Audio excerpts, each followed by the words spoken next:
जय जगन्नाथ साଙ୍ଗमाने आपन पूरी भरे मो चैनल स्वागत करिछि। आज एक फ्रेश ब्लॉग पुनी नै आसीछि। तो आज हम रोसई सिटी बाज जानी आलू सिया बसी पोटल तरकारी तो केमती कोन करछि चलो देखिबा। पोटल सहित आज गोटे फूलकोबी मिक्स करके तरकारी करबा। तो सांग मैंने फूलकोबी काटिकी मुझे धोईदेली गैस टी ऑन करी कड़ाई बसई भगवान को स्मरण कली मो तरकारी सुआ दिया हो। तो कड़ाई गरम हवा भितर से मुझे सोरिष तेल कला जीरा आ जो फूलकोबी काटिकी रखी पकईकी भाजी दूची। फूलकोबी भाजा हवा भितर मुझे रेडी कर दूची तार मसला गोटे टमाटो रसुण पियाज आउ सुखिला लंका। तो ये देखु फूलकोबी आमर भलसे लाल लाल होकर भाजी गला।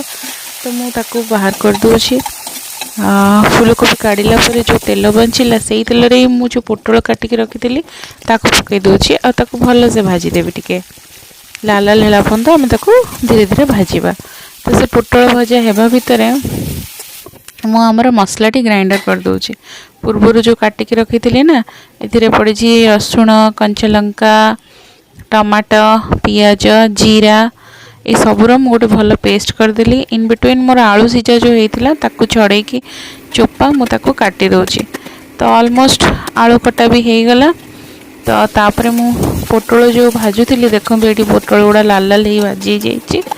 तो पोटल सब काढ़ी मुझे कड़े ही टिके तेल देली आउ जो मसलाटी आम तो से कंचा लंका पियाज टिके भल से भाजी से हलदी गुंड जीरा गुंड लंका गुंड ये सब पकईकी भल से टिके मु भाजी दूची।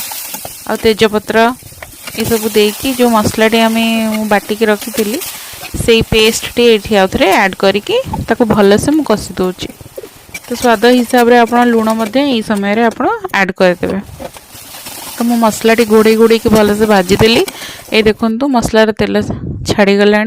तो ये मुझे आलू काटिकी रखी आलू फूलकोबी आउ से पोटल ये सबू दे 2 मिनट खंडे मुझे भल से कषिदेवी। टिके भल से कषि है मुझे गरम पानी पूर्व प्रस्तुत कर रखी गरम पानी ताको ये ऐड करदेवी।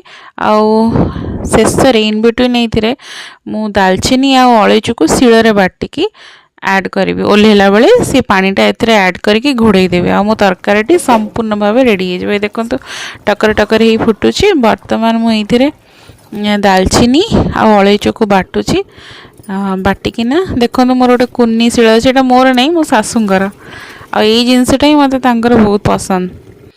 तो यही शिଳରେ मु बाटी देइछि आउ लास्ट रे तरकारी ढाली देवी आउ ताको घोड़े देवी। तरकारीटा more ready. Like share subscribe करने को बिल्कुल